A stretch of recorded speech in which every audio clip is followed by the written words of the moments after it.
question here. So, Joe, you're not on a microphone. So, Sergeant Major, can you help him out? Hey, just real quick, I want to address the issue with PG&E. I'm a resident of La Mesa, and I have suffered from the power outages quite often. What I found out, and I think what we need to do is maybe put a resource of information that we can go and put it on access to everybody. For PG&E, if you go in and you actually click on it, you can actually receive text messages of when the power outage is going to be restored at your location. And actually, it was pretty accurate last time. So I think it's maybe what we think about on the portal, either on Active Building or the website or on our Presidio website, we put a link of resources where you can have information to include information about the weather front that is coming in as well. There are some good informations on the internet, and again, it's for addressing the power outages. It will be a text messages that you can set it up for that power outages specifically. So say the question, I'll repeat it. Okay, thanks. Okay, so my question is why, this is from David, why am I paying every month for electricity usage over my allotted amount when we have an entire roof covered in solar panels and we use barely no appliances and lights? So David's question is, why am I paying for electricity over my amount each month when I have a whole bunch of solar panels on my roof? I forgot the rest of that, but that's pretty much the gist of it, right? Basically, why is he paying for electricity when he has a bunch of solar panels? Okay. So the solar panels go into a bank. It's not just your individual home that is getting the benefits of having these solar panels. And your electricity usage, again, is based on this baseline, which is going away for a while. But that's why. It's not just because your home has solar panels, it doesn't mean that you're not using any electricity or usage. It is going into a bank for all of the homes within the neighborhood. Any other questions? Genevieve? I'm going to interrupt your questions with the shameless plug also to La Mesa residents. We don't currently have any of you in our mayoral program, which does get to meet with the people on this panel once every other month. So if you would like to volunteer with us, you are very, very, very welcome. And if you don't feel like that's a commitment you can make at the moment, you can message us on our Facebook pages or at our email, and we'd be happy to present some of these concerns as well. Sorry, but that's what you get when you get me up here. All right. Are there any plans for changing how people are parking along the streets? In Fitch, there are an overwhelming amount of cars parked on the side of the streets in illegal spots, making it unsafe. So, DES Director and Chief of Police, unsafe parking and overparking out in Fitch Park. Do you want to come address that? What we're trying to get after that? I need you to wait till you get to the microphone. Oh. Yeah, I'm pretty loud anyway.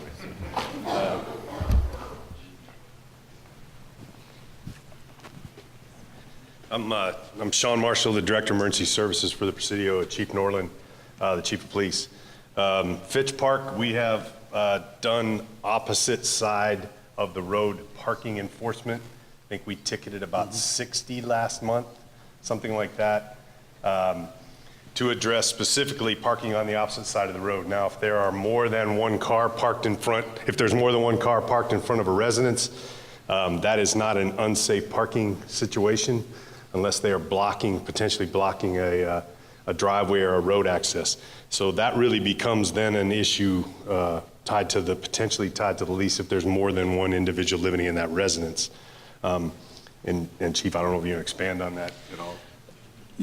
The vehicle code for parking says that your right tires have to be next to the curb. They got to be within 18 inches of the curb. And so if you got a ticket for parking facing the wrong way with your left tires against the curb, you're going, what is that about?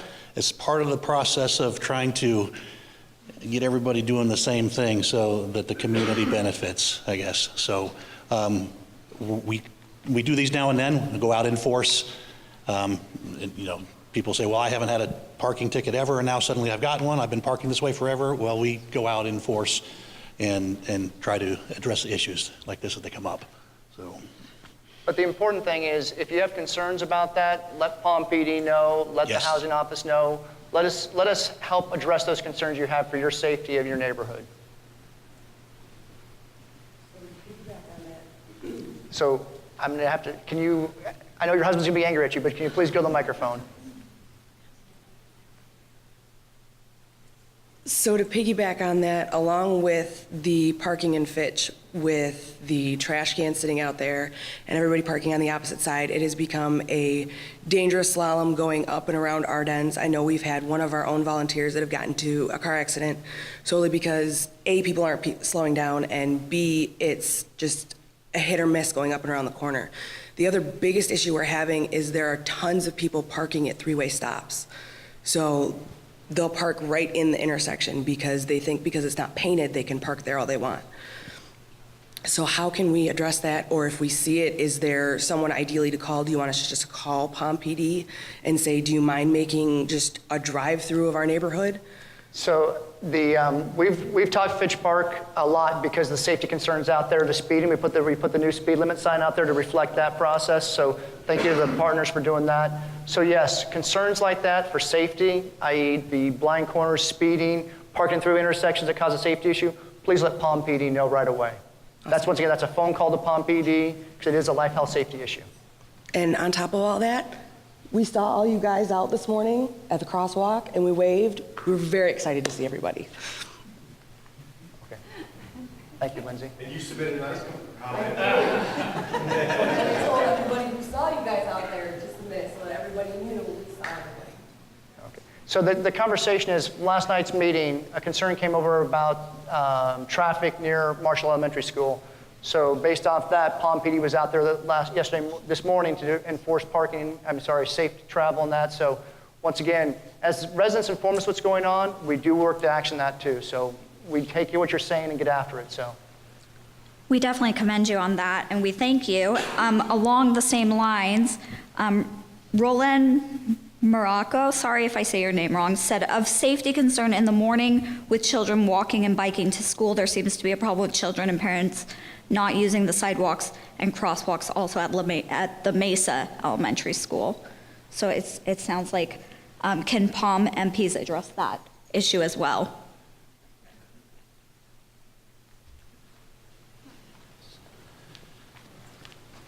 I was one of the ones out there this morning standing on the corner.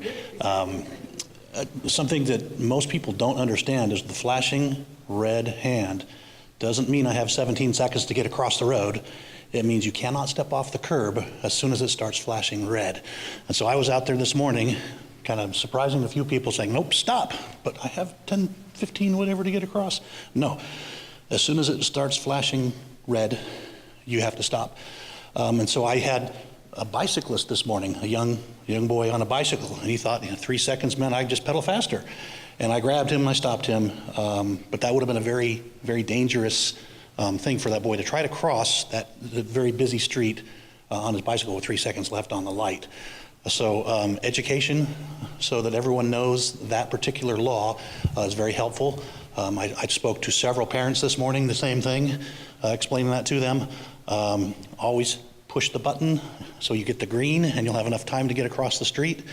But other than that, it's crazy every morning, just like the parents told me. So what about here on the Mesa for parents and children not using the sidewalks? What can we do about that? They're required to walk on the sidewalks. If anyone is walking in the street, that's a separate violation of the vehicle code. Pedestrians are required to walk on the sidewalk and use crosswalks. So the bottom line is that is something you can enforce then when we're out here during that time frame? Yes, okay. it sure is. We can, absolutely. Okay.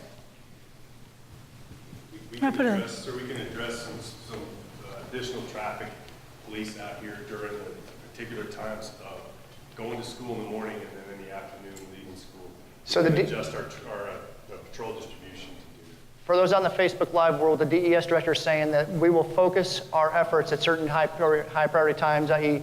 pick up and drop off at the schools too, to make sure children are safe and families are safe as they go forward. This topic with crossing guard safety and things like that has come up, especially at the beginning of the year. And we are willing to, the Parks of Monterey Bay, of course, we care about our little kids, your kids, and it is an issue. We see it when we drive to work. We see sometimes people are speeding through and not really stopping for kids. So we've committed to providing, if residents are willing to volunteer to be crossing guards, we've committed to providing vests and the slow and stop signs for them. So if we can maybe work with the mayoral committee and get volunteers that are willing to be crossing guards for the children, we will help with that program. Do you have a question, Brian? Yes, I do. Oh, come on. Also, just a statement. So to get to your point about concerns with La Mesa. So something that's unique to La Mesa is during school drop-off hours, very frequently people will drive by the school, do a U-turn in the middle of the four-way intersection at Leahy and whatever the cross street is, I think Shubrick, and then do U-turn in the middle of the section and then come back to the side of the street closest to the school in order to drop off their children.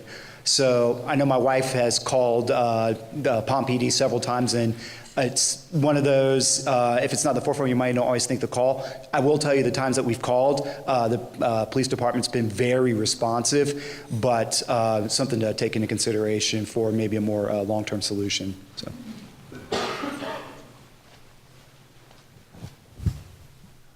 Also about traffic issues, not really traffic, but Jamie, my friend, and I've seen this myself, seeing parks maintenance employees texting and driving. She wrote, in my previous request, employee-wide brief on basic rules of road and safety practices in La Mesa and also Fort Ord, yielding at crosswalks, stopping at signs, and driving with cell phone in hand, speeding. Those are issues. So if you see something like that happen, each vehicle has a number on it. If you can call us, let us know what number vehicle it was, kind of when and where you saw them. The vehicles are assigned to specific technicians, so we can track down who it is that's doing these things and address the problem. Okay, I can tell you personally, when I did see someone driving, I mean, it happened so fast, I just saw a van and then it was gone. So it's not like I can just write it down. So is there mandatory briefing for or training for all of these employees? Yes, so these are things that we cover in our routine standard training when we hire someone new, and also, like I said, during ongoing training. So they are reminded of that.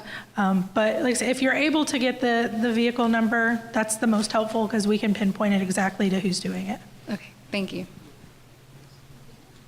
All right, Genevieve. Wait. Hi, thanks for coming. Thanks for soliciting questions.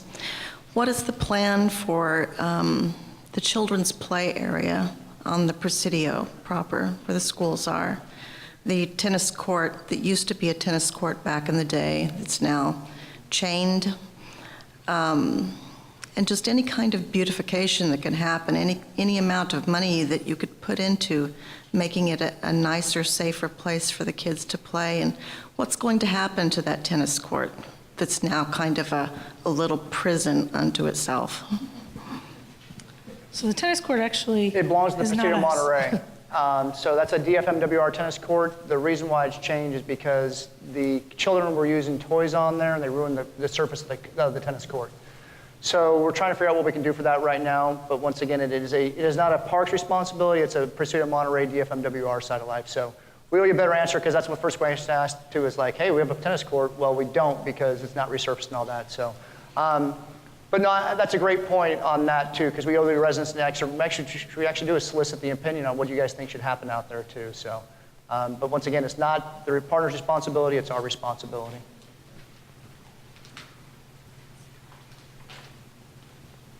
Okay, I think you're good again, Genevieve.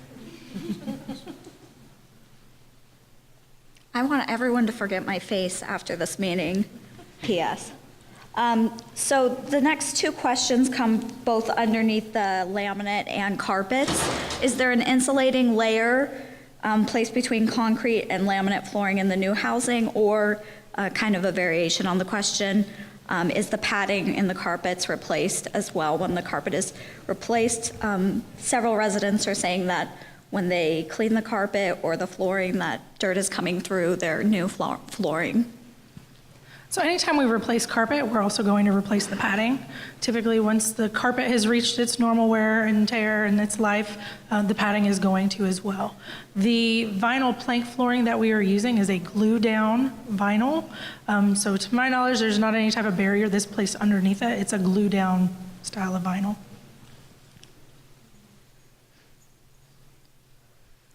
The next question is about landscaping. Why are we not allowed to change our hard landscaping around our houses, such as bushes? In our case, bushes were used as a hiding spot for rodents and snakes, and eventually a rattlesnake got through into our garage through a hole. The landscaping was installed with the home we're required for maintaining it. If we have every resident go out and change out the landscaping, we don't have control then of what is in place. The landscaping is selected for a variety of reasons, for drought tolerance, being consistent with our area. If there's an issue with rodents, pest control, things like that, where it needs to be trimmed down, let us know about it. We can come out and take a look at that. Part of our landscape contract does include trimming of hedges, things like that. So I think that's going to be a situation where if a resident's having a problem, let us know, and we can go out there and assess it and see what needs to be done. This is, again, another question reiterating streets and sidewalks within La Mesa and who's responsible for them, as well as is there a plan for any of the roads. I've seen it is up to the residents to identify hazards and needed repairs on the roads and sidewalks. Is there someone assigned to take care of that upkeep? So our maintenance teams in general are responsible for maintaining those things and keeping an eye out on the conditions of it. They're driving through the communities as well as our management teams. We're out on site all day, every day. It's our responsibility to identify those things. If we miss something, please let us know.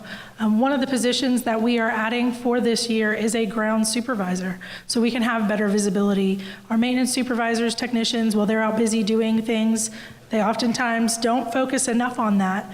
So having a ground supervisor, somebody who is focused at that, will help alleviate some of those problems.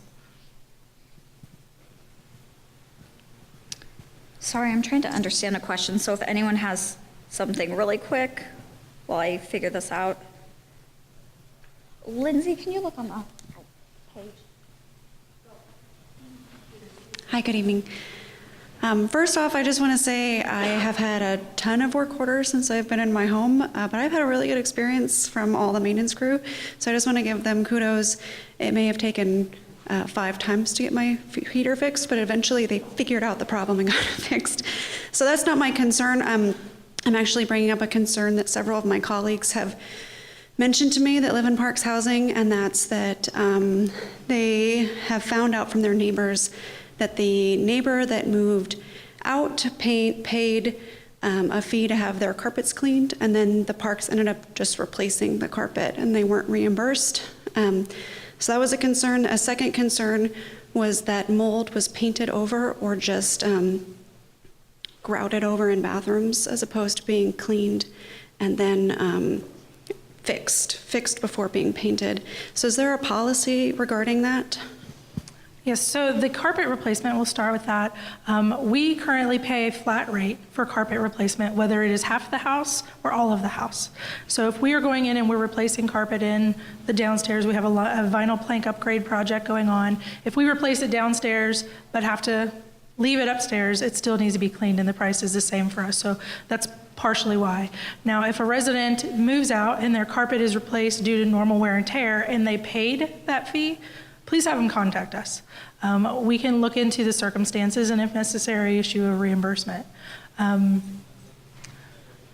Part 2, sorry. What was mold, painting over mold. Painting of mold, yes. So we do have a mold policies procedures. All of our technicians are trained on proper mold procedures. Anything that is significant and cannot be cleaned a hard surface, then we need to cut it out. Again, if a resident has an issue or is concerned about how the work is being performed, escalate that up to the supervisor. If the supervisor hasn't already been contacted, and then escalate it up to the next step. But we do train our team to conduct all mold remediation jobs in accordance with EPA guidelines and recommendations. And to follow up on that, is there a required turnaround from when someone moves out to have it be move-in ready again for folks that are on the wait list? Our goal is 5 days. It fluctuates from time to time depending on what's needed. So we may have houses move out, 30 houses move out on the same day, but we have other vacants, and depending on what needs, we're going to prioritize based on what is actually needed. If, for example, during the month of June, we have 300 people move out. To turn all 300 homes, depending on the time, within a 5-day turnaround, that's not always possible, but that is our goal, and we strive to make that. Thank you. Sorry, I got a comment on the carpet thing. So somebody moves out and you said have them contact you. So unless they leave a friendly neighbor behind, how are they going to know what happened with the carpet when they're at Fort Gordon, Fort Benning, Fort Meade? Why is that their responsibility and not the park's responsibility to track it and then ensure they get the refund? And we have implemented procedures to ensure that has happened. Last year, we did have a few residents who moved out, their carpet had been replaced and they had charged. We have since implemented new turn procedures that identify what the resident was specifically charged for at move out versus what has actually been done after the process. That form is then turned into the turn coordinator. When the house is finished in turn, it goes back to the community manager, so the community manager knows whether a resident was charged for something that they shouldn't have been charged for. So I absolutely agree with you. Has it happened in the past? Yes, but we have implemented procedures to prevent that from happening going forward.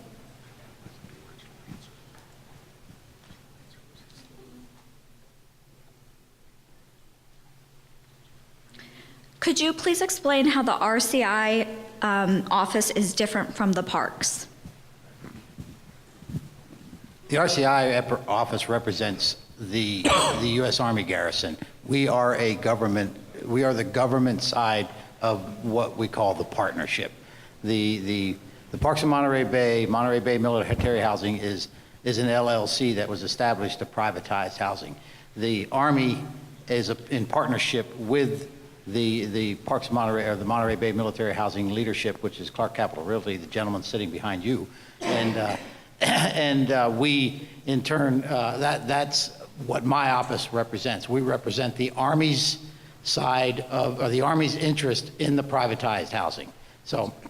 Yeah, and also in this project, which is very unique compared to most Army projects, we also represent the Navy's interest in the privatized housing. So that's what my office does.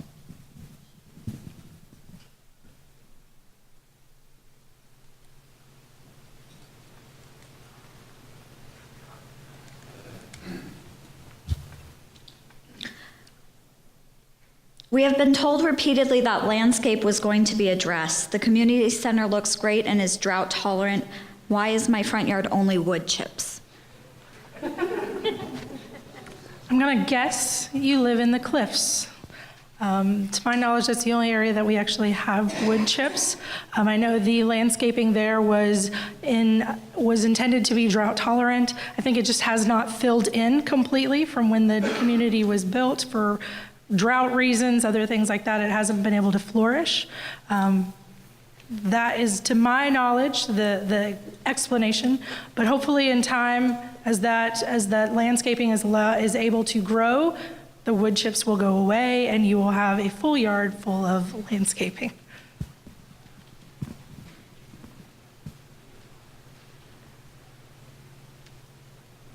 Are there any other questions besides Genevieve right now? By the way, she is the mayoral secretary, so this is actually, once again, how good she is at taking other people's comments and putting them concisely. So well done, Genevieve. So don't stop now. Just remember you asked for it. Will the Garrison Command perform incentive for the parks? Will the Garrison Command performance incentive for the parks be withheld as the Army is doing across the board installations? Are there any other questions besides Genevieve right now? By the way, she is the mayoral secretary, so this is actually, once again, how good she is at taking other people's comments and putting them concisely. So well done, Genevieve. So don't stop now. Just remember you asked for it. Will the Garrison Command perform incentive for the parks be withheld as the Army is doing across the board installations? So the answer on that is yes, that authority has been pulled to headquarters DA level for incentives. We no longer have approval authority down here. It is not at this level. We can only recommend to withhold or to grant, but the approval authority is now at headquarters DA level. Thank you. Follow up on that. Sir, is there any posting of the financials for the contract as far as like net profit? Like what was the net profit that the company made last year? Because we hear rumors, obviously, and we heard like, oh, $26 million profit, yet we still have continuing issues with maintenance and things like that. So is there any way that we can get the financials, or is it posted anywhere? So, and once again, this is the part where my ignorance on this part, because they're a limited liability corporation, so I have to defer to them on that answer on that Yes, sir. process, because I don't know on their side of, because once again, it's fiduciary responsibility and all that stuff too. So I'm going to defer to either Fran or Kathy on this, because I just don't know. Okay, sir. Let me, Oh, there you go.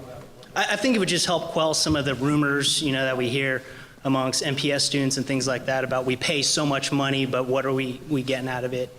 So my name is Fran Cohn, and I represent Monterey Bay Military Housing, which works in partnership with the Army and the Navy here, and we employ Michaels to be the property manager for the parks at Monterey Bay. Confusing. It is a private company.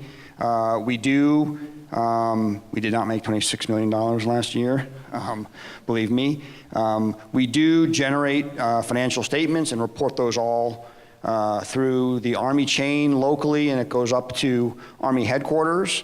As a private company, we generally do not release private financial information, but the Army has it, and so I would recommend that you make requests through the Army and see how it goes. just to piggyback a little bit on what Fran just said, it's been Axum's policy not to make that the financial information public knowledge. So to this point, Army Higher Headquarters is not encouraging us to do that. That being said, I had a very long conversation today about the financial process and how that works, and tried to quell the misnomer that the project partners are out here and they're making millions of dollars on the service member, and that's just not so. So one of the things that prompted me, and I've made a couple notes on it, is I'm going to put together some sort of a information paper or flyer of some sort that will help residents understand what happens to their BA when they pay their rent. Where does it go? We talked about this with the partners before, and we started working on something like this, and I've seen some from other organizations that have done that, and it doesn't give you a picture of what the actual financials are, but it'll tell you what the partners are doing with your money and where it's going. And I can guarantee you, it's not going in their pockets. They're not making millions of dollars on this project. They are managing it for the Army, and the fees they make are what we mentioned earlier, the incentive fees, and at this point, just like the Colonel mentioned, that the incentive fees now must be approved at the Undersecretary of Defense for privatization for the Army. We don't even have approval authority of those anymore. Used to be the Colonel, now it's escalated. So that being said, we're moving forward with that. It may be a little slower than some people want to see, but together with the partner, I think we can put together a pretty professional looking document that can help you understand where your BA is going. And then just to follow up on that, the discussion with the senior commander today, Big Army is looking at reopening the contract to make sure the incentives are appropriately too. So that is a process that's working way above us, because these are 50-year leases, so it takes a lot of lawyers to go open them and crack those open. But that is an effort underway right now, because Secretary of the Army was not pleased with when he went out to Fort Meade and said, okay, what's going on out here? So, and by the way, gentlemen. Fort Meade was is not the same place we have here, so just as perspective on that too. So, okay. Any other questions before Genevieve stands up again? Okay, Genevieve. I'm just going to once again state for the people watching on Facebook, I hope that answers some of your other auditing questions about the oversight for parks. Conservice is separate, as we've mentioned, with utilities, and so that is also being handled. I hope that answers the many questions that we are receiving about those issues, and please feel free to reach out and we will put you in contact with the best people to answer your specific questions about those things. We once again have one more question about traffic concerns in the neighborhood as far as speeding. So, just, can you be more specific in the neighborhood or what the concern is? There's lots. Okay. Come on up, Chief Norland. So I will speak as a garrison commander. I have chased vehicles down for speeding. Not the smartest thing to do, but I completely understand. Because there is a concern, because once again, these are neighborhoods and people are speeding. So I'm going to say call POM PD, but I'll defer to Chief to talk about more. Yes, we have 2 traffic officers whose their main job is traffic enforcement, and they have radar and they love to write speeding tickets. If we can find out when this is happening, it's very helpful. And I'll give you a little example about that from my younger days when I rode a motorcycle. We'd have a complaint and say, well, they're speeding all day long. Well, I can't sit in the neighborhood all day long. So I had a person say, okay, well, these 3 cars come by every morning between 7:30 and 7:35 as they're trying to skirt around the traffic to get to school, and they're doing 50 miles an hour in my neighborhood. So I was there at 7:30, and I wrote 6 tickets, just like that in 5 minutes, because I had specific information on what was happening, and I was there when they said, and they were right. So if you have that kind of information, if you can jot down the time, if you can jot down a location for me and a description of the vehicle, that'd be great. I can pass that on to our traffic guys, and they'll go hunting. So they like to write those tickets.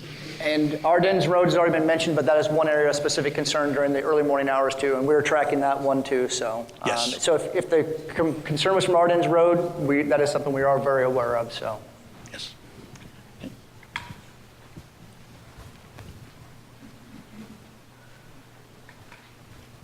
Hi, my question is regarding appliances. In my house, my appliances are very worn and old. And when we questioned it when we moved in, they said it was going to take 4 to 5 years to switch them out because they're only doing Cape Heart Forest. So I'm just wondering, where are you guys at on the process in that? So we do have an appliance upgrade project going on in Cape Heart Forest currently. However, any appliance that is beyond its wear, we will replace. So we are going to leave the appliance in there as long as we can repair it. Now, granted, keep in mind, we're going to, if we're having to come to your house 3-4 times in 6-7 months, there's something wrong and we probably need to replace it. But as far as a widespread program, it is starting in Cape Heart. It comes down to staffing, availability, workload, things like that. But we are working to upgrade the appliances to provide a higher quality, better product. Otherwise, it's going to be replaced as needed. Because we've put in a couple of work orders, and the maintenance guy said that he would only just keep coming out to fix it because they weren't going to replace it. And if they were to replace it, it would probably be something that worse than what we had then. So I'm sorry if that's what was communicated, because that's not how we handle it. I would love for you to come back and meet with our team so we can look at your work order history, what's actually going on. If necessary, we will replace it with a new appliance. So that's our procedure. So it's not, we're going to fix it and fix it and fix it as long as we can until this appliance upgrade gets to you. We're going to attempt to repair it. We're going to attempt to do some reasonable repairs. If we realize that it is no longer cost effective to do that, we will replace it with a new one. Okay, but so last question. So you don't have a certain time limit when you're going to get to a certain area other than Cape Heart Forest? That's where it started, but currently, no, we don't have a specific time frame for each community. Okay, thank you.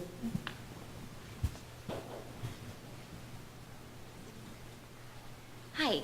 I have a follow-up question about the application process. For me, it was definitely the most upsetting experience I had in moving here and living here. From talking to a lot of families, I know they felt the same way, so I just want to make sure that those concerns are heard. You did address it a little bit, but I want to just kind of touch on it again. Our personal story really quickly was months before we knew we were moving here, we called spoke to several different people. Every time we were told, oh, we have your name down, we have your information, don't worry about it, there'll probably be a house for you. They never told us, oh, you know, the information you just gave us right now was the most information I've received, despite numerous phone calls. You suggested maybe asking for the manager. We did that as well. We never could quite get any information. It wasn't until my husband and I had our cars packed up and we were coming from Texas. We were in Arizona when we called and said, hey, we're coming tomorrow. Do we have a place to live? And that was when we were told, oh, we're not sure. Finally, a manager got a hold of us.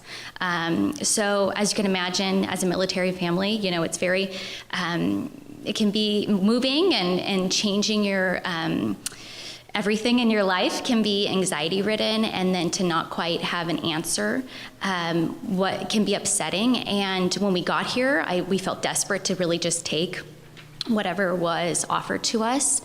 And, you know, kind of we let go of the poor customer service because we thought, hey, if we don't take this place, some other desperate military family will, you know, and we really need it. So you explained well. I think that obviously the process is a little bit different for military families, but because military families are your predominant customers, I think it might be important to maybe email people, get their email address, some kind of information, the protocol, so they kind of know what's happening. And for maybe the Facebook users who are potentially looking into moving here, I want them to know that what you're feeling is real, you know, this anxiety. There's no promises. Like you said that we explained to people, oh no, we can't make any promises, you're on a wait list. That was never told to us.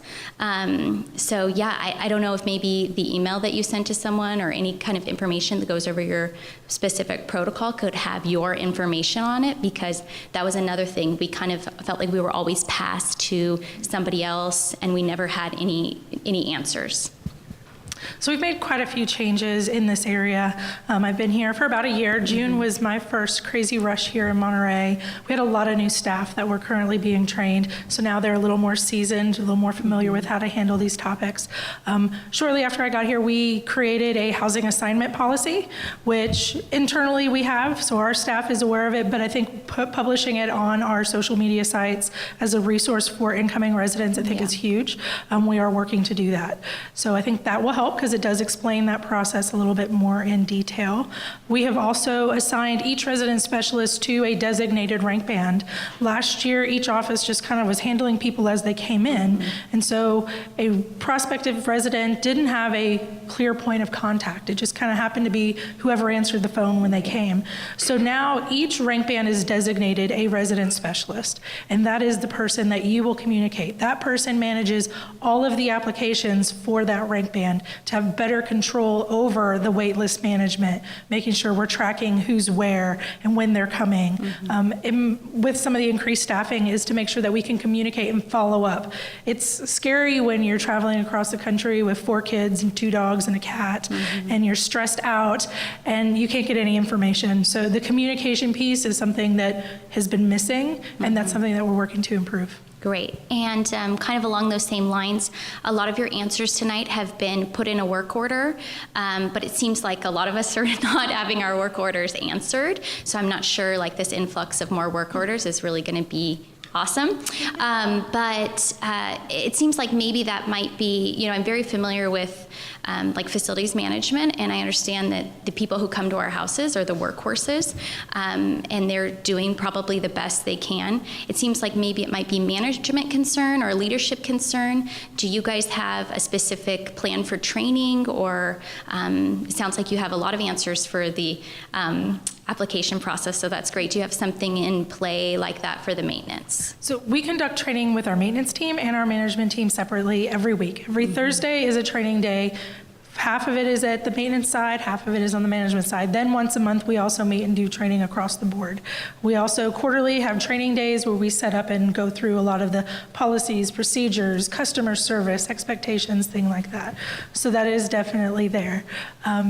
We have, like I said, I think the biggest challenge is not having quite enough staff to do everything we need to do, which is why adding a lot of these positions has been necessary for us.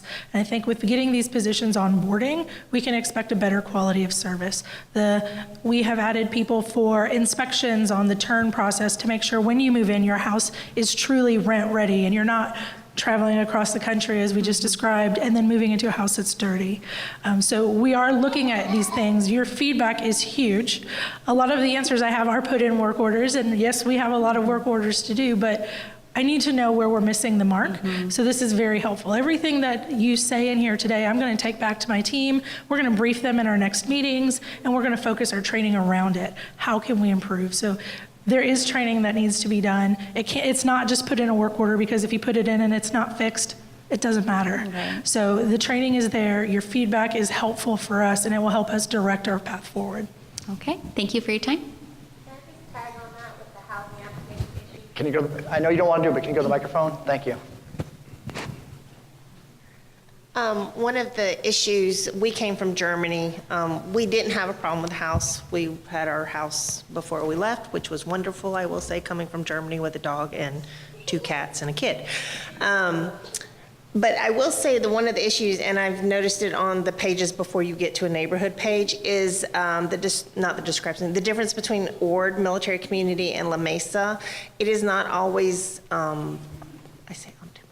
put out to the prospective resident that they are separate applications. You need to apply to La Mesa or to Ord. I don't know if that's actually the way it works. That's when we decided we wanted Ord versus La Mesa, we were told you need to call Ord. And then I know several other people have commented that. So it's fine if that's the way it is, but I think that's something when people initially apply, they need to be told that, or they need to be, or it needs to be, well, we will offer you a house wherever we have one. And you know, if you, I know they ask for preferences, but it's not stated you actually need to contact this office versus this office. Correct. So that's my only thing. So no, you should not have to put in 2 applications. We don't want 2 applications. I don't even think our system will take them because it'll reject for a duplicate social security number. You should be able to put in your application with either office. And we have visibility of the wait list. If you desire La Mesa, your application is going to reside in the La Mesa community. However, if while you're on that La Mesa wait list, you realize that you want to go to Fort Ord, La Mesa can help facilitate that for you. We also recently upgraded our phone system to make contacting us a lot easier. We have 1 phone number for every location. Fort Ord, La Mesa, the maintenance team, it's 1 phone number. All of our staff are the same number, except we all have different extensions. So if you call one and the other office is the one that's been helping you, we can transfer you instead of telling you, please hang up and call back. So those are things that we have implemented in an effort to improve the communication. It's 1 application. We do have separate wait lists for La Mesa and Fort Ord because the desire is, what people want is very different. Typically, somebody who wants La Mesa does not want Fort Ord. So we do have separate wait lists by area, but either office can assist you.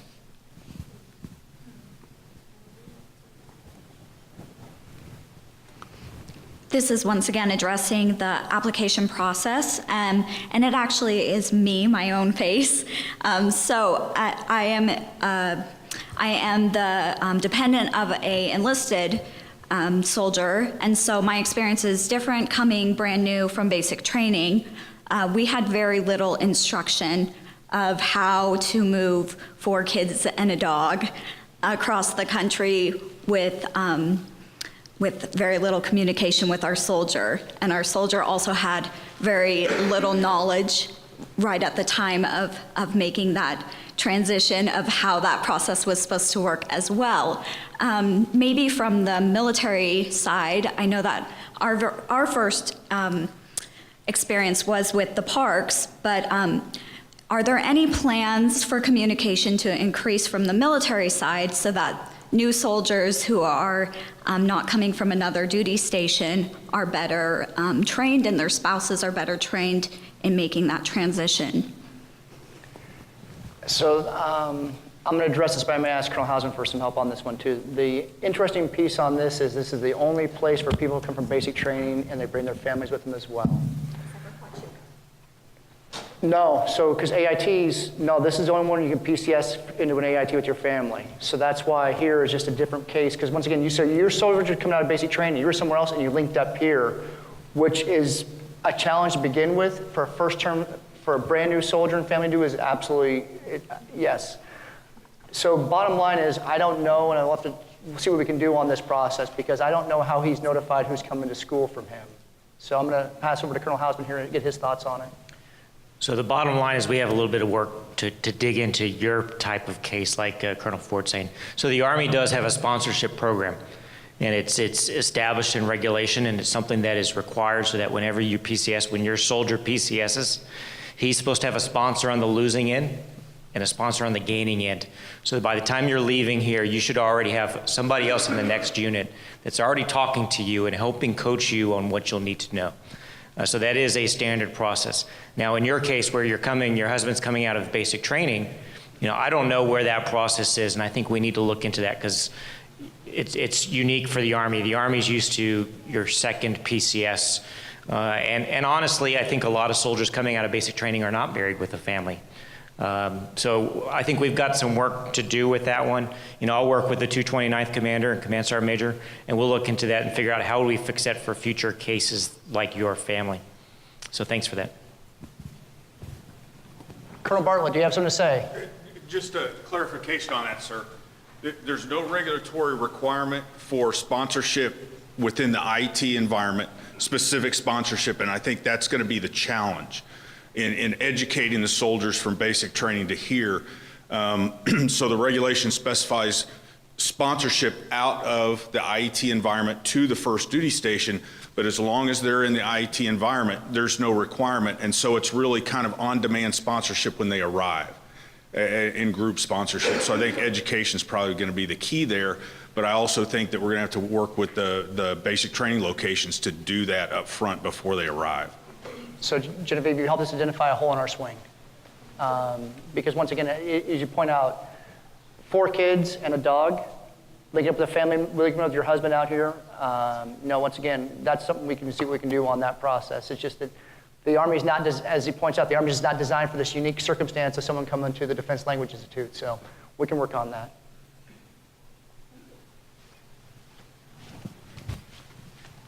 Good evening. So my question is basically a follow-up for that sponsorship piece of the pie. So I end up being a sponsor for a lot of inbound senior service members that are coming here on the Presidio for Army.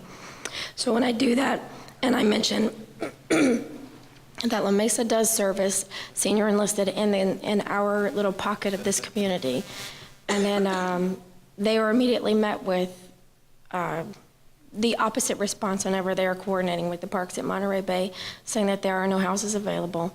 So then I'll just go drive by and check lock boxes. And one of the principal examples were whenever our family, we were placed into a home, it was a 3-bedroom home, 1140 Leahy. We moved into it. Our authorizations were for a 4-bedroom. They didn't have it at the time. That's what I was told. And then whenever we were placed in the 4-bedroom home, we transferred, inter-house transfer from the 1140 Leahy to our current home. And when we did that, several issues with carpet is also involved in that. But when that happened, we closed out that property and we paid the fee to have the house cleaned. The carpet was brand new when we moved out. And then that house sat vacant for 18 months. It was just recently filled this summer. I asked about that property specifically whenever I'm sponsoring inbound senior service members for homes that they want to have in La Mesa, and they can't have that home. Okay, I'm going to ask Kathy on this one because I'm not sure why that's the case, because it's not one of the command designated quarters, I don't believe, because I'm not tracking that one. So, Kathy? Yeah, I'm not sure what the circumstances were in that particular situation. We do have housing on La Mesa for senior enlisted service members, and it is availability. I don't know if there was some miscommunication on what was available, some training issues that needed to take place. honestly, I don't know how to answer that because I don't know what the circumstances were. We do have housing available. If housing has sat for over 30 days and we don't have housing available within a service member's rank band, we can offer them outside of their rank band if it's been sitting for over 30 days. So we do have some policies and procedures in place. Like I said, without knowing more detail than that, it's a little hard to answer. Yeah, But that was what was ultimately confusing for us because I was the one who vacated it. And then it sat with the lockbox for 18 months. And then it kind of goes back to the whole policy on electricity bills and whenever we do that. So like that property sitting vacant. And then also a good friend of mine who moved out has a lockbox currently on his property here in La Mesa. So he moved out in June 2018 and that house is still with a lockbox on it. So then when I tell inbound people that I'm sponsoring that we have availability, it's not being met. And then also, what is the priority whenever we are looking at La Mesa with regards to who can fill what homes? So as far as like the upgraded renovated housing that is right around here, who can occupy our neighborhoods? And what is the different partnerships working with the foreign service members that come in here that we see on our streets versus the military service members? So we do have rank band designations for every neighborhood. Terrace Oaks, which you're referring to, last year we revised some of our rank band designations. Terrace Oaks previously was 01 to 03, and we didn't have anything in La Mesa that was open to 01 to 03 population, and it caused a lot of frustration and kind of understood it. We revised the rank band designation, so now Terrace Oaks is an E5 and up. It also, we allow UPH service members in Terrace Oaks. And then we revised where Wary Grove is now E7 to 06. So now there is a new construction neighborhood that is available for our 01 to 03 population where we didn't have it before. We attend briefings for the foreign military service members and help to house them as well. It's a very unique situation because their countries all pay different things. So we do offer them some flat rate housing options for the foreign military. If they're willing to pay the BAH equivalent, we will allow them into the new construction homes as well. Okay. And then, so finally, so for air ventilation systems, so when we previously moved into our new home, I had noticed that our air intake system that circulates through our heater did not have a filter. So I called in and put the work order in to get the filter. And then I was told by the repairman that the Parks in Monterey Bay does not provide an air filter for two reasons. One, that it gets dirty so fast that it clogs up the air intake into the air ventilation system, that it will overheat the heating system, and then it will break. So they said the overall policy is that they do not provide filters for that system.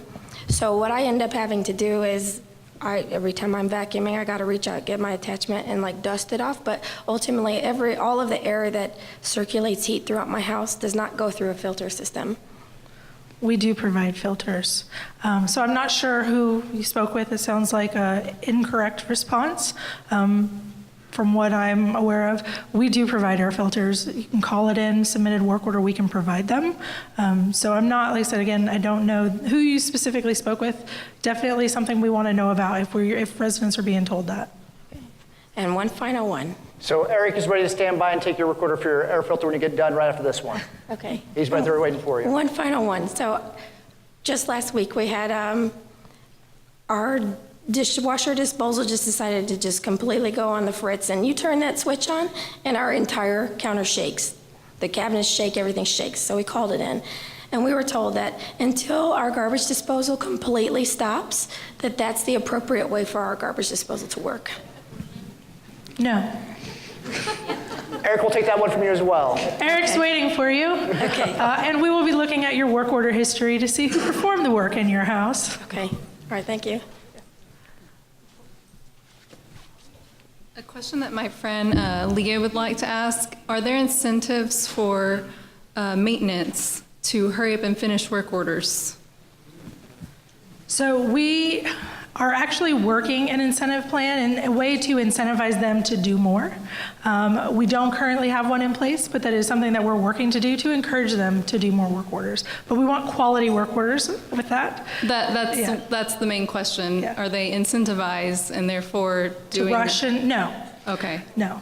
We want them to do a quality job. The incentives that we are looking at are not necessarily based on the number of work orders, but the average wait time. And with some of the plans that we're looking to implement as far as work order follow-ups for completed work orders, work order follow-ups for outstanding, it's going to be very difficult to manipulate the system. Our goal is to incentivize our team for doing a good job. We want to reward them when they do well, to encourage them to do well.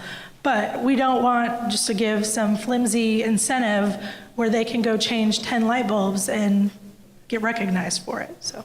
Correct. So now with the portal, I noticed, because I logged in today to put in some work orders, I noticed that you can make a comment. And if you're unsatisfied with the work, you can make a comment. And so is someone designated to review these, like a maintenance supervisor?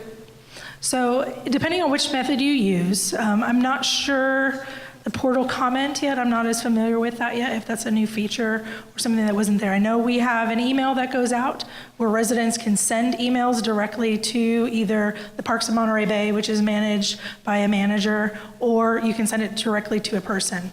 The comment feature in active building may be something new that I'm not exactly sure how that will work, but something we can look into. Okay, thank you.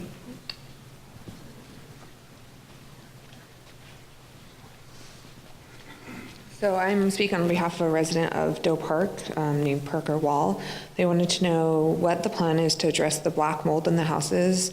And another follow-up question to that is, as great as the maintenance personnel are they qualified to actually deal with something like that? Yes.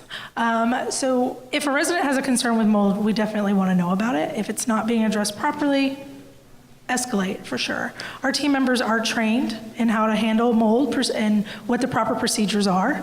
Every year, every team member goes through annual awareness training. We conduct training periodically throughout the year to make sure they know the proper procedures for mold. Mold jobs should be inspected by a supervisor. So once the work is performed, the supervisor should come out and do an inspection as well. And then we should also follow up within 7 to 10 days to make sure that you're not having recurring issues. That resident, please send them to me. You have my email address now. Yes, I do. And so I would assume first step is work order. If they don't see supervisor, don't hear from them, maybe reach out to you at that point, or an ICE complaint. Is that kind of ICE complaint works. You can reach me via email, Eric as well. If, like I said, we believe that our team members are doing the right thing, but obviously we can tell that there are things where we're missing the mark, and we want to know who it is, when it's happening, why it's happening. Is it a training issue that they need more training so they can do their job more effectively? Is it the materials that we're providing, or what is the cause of this? But ultimately we need to know about it. We don't want residents just to say deal with it and brush it under the rug and be angry and the situation get worse. So it is important that if a situation is not being taken care of at the lowest level, it's escalated up to me, escalated up to Neil, to Captain Wiley, to Colonel Ford, ICE, wherever. We don't want them to sit in those situations. Awesome. Thank you. All right, Genevieve, so if we can do one last question, because the DAIG wants to do their sensing session after this as well. So if you can find one question on there, please pull forward. Such pressure. I'll just have the one that's up. And I apologize if I didn't get to your question. Please feel free to reach out. But let me also say, we keep track of these questions too, and we're going through them as well to try and address those as well too. So if your question was not answered today, we are going to try and work to answer your questions there as well too. So. And just know also personally, I was not able to keep up with the entire feed, so I do apologize if any of that was my mistake. This final question is,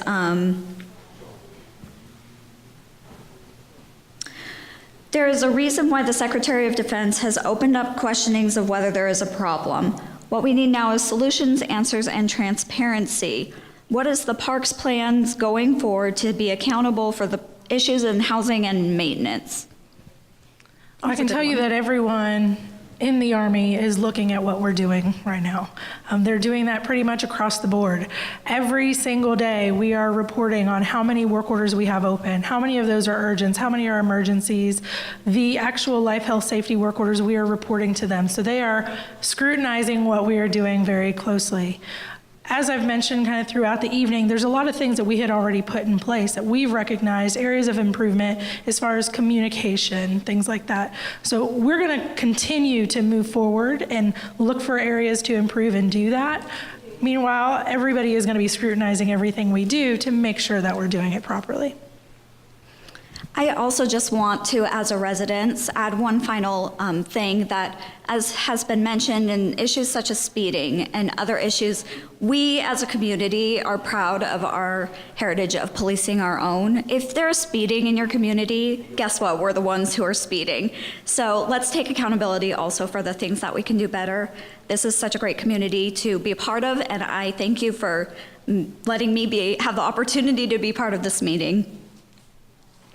So I may have one other question, because I saw you stand up. Do you have another question? So you will be the truly final question now. Back on the mold, which has been the popular topic all across the board, can there be more transparency as far as how training is done? What you keep saying, I forgot the term you're using, but you're saying that there is training, but you're not elaborating on the training. I know when we first moved here, we had mold in our bathroom, and it was just caulked over and then painted on the wall. And then it came back, and the same thing was done. And the first thing that the maintenance guy said was, oh, well, we're not supposed to caulk in between the shower kit, between the tub and the shower kit. And I said, well, I can't properly clean it. I have a hose, and I keep spraying it, and I couldn't properly clean it. So then he just started caulking over it. Same thing has happened to my other neighbors. So I think what we would like is to know, how's the training being done? Who's certified in this mold remediation? So our team goes through, like I said, they go through training every year. It is conducted by a certified person training who is certified to train all of our team members. Our team members don't have mold certifications. They are trained on the general policies and procedures. If a mold job is over 10 square feet, we don't typically perform that in-house. It is looked at as to what the circumstances are, what the conditions are, and a supervisor will determine whether that job can be performed in-house or not. Mold jobs over 30 square feet are contracted out. So a mold job that is on a hard substance or a hard material such as metal, concrete, things like that, we can sufficiently clean those. What is it cleaned with, excuse me? It is cleaned with an antifungal or antimicrobial solution, which is approved and recommended by the EPA. That is how they clean it. If it is a porous substance, we should remove that area. And then if there's few cases where we can't remove it, sheetrock, if it has mold on it, we need to cut it out. We need to set up proper containment, cut it out, dispose of it by sealing it up in plastic bags, carrying it out. But there are times where if you have a stud in your wall or something like that, we can't just cut that out. So we will clean it to the best of our ability with these approved solutions. We will encapsulate it with an approved encapsulant, and then we will seal it back up. So there's a long procedure that I can go through, but I can tell you that we follow EPA guidelines. If somebody is not doing that, all of our team members are trained on that. So every team member should be following proper EPA guidelines. Thank you. So, in answer to your question, what we go forward on this one, so I'm going to talk a little bit, then I'm going to pass over to Captain Wiley to close out since he opened, this is the Army and the garrison's #1 priority. As Captain laid out, we have requirements every day to go up to the Secretary of the Army, the Chief of Staff of the Army, what's going on with this. So this concern you just gave to us right now will help drive it. Colonel Hausman and I had a VTC this morning with the Senior Commander, Lieutenant General Lundy, and he gave me 9 action items to get after and work on. First and foremost is he says he wants to see deeds, not words. So you'll see us out there doing those things and checking on things. So, and you need to hold us accountable as the garrison. You know, if we're not doing our job, let us know. Because it's our responsibility, sees right there is health, safety, environmental, those are what we need to get after for you too. So from our perspective in the Army, this is what's going on. I need to see a few people afterwards on this one because I just tomorrow afternoon, I'm going to be out checking life, health, safety issues too. So I'm going to contact residents and ask if I can come by and just talk to them and see what's going on in their world too. So I'd like to pass over to Captain Wiley for closing comments. Thank you all for coming and voicing your concerns, and for those on Facebook. The main thing we wanted everyone to take away is, one, you know the involvement here. You know how often we talk with Kathy and the parks and Neil regarding comments. If you, through the work order process, are still not satisfied with that, the avenues for feedback, at least on the Navy side with Captain Goodmanson and I, are one, work through the parks. You've got avenues through the student council. Twice a year, there are surveys that Captain Goodmanson and I both read directly. And if you're still not feeling like you're being heard, please stop by our offices or stop by the Dean of Students and the Deputy Dean of Students. I guarantee you will get heard. And you know that we're going to follow up with Kathy and everybody else here to make sure that things are corrected. So in final closing, the DAIG assessment team census session is right after this. So anyone who's in command position, please leave, but everybody else is welcome to stay behind.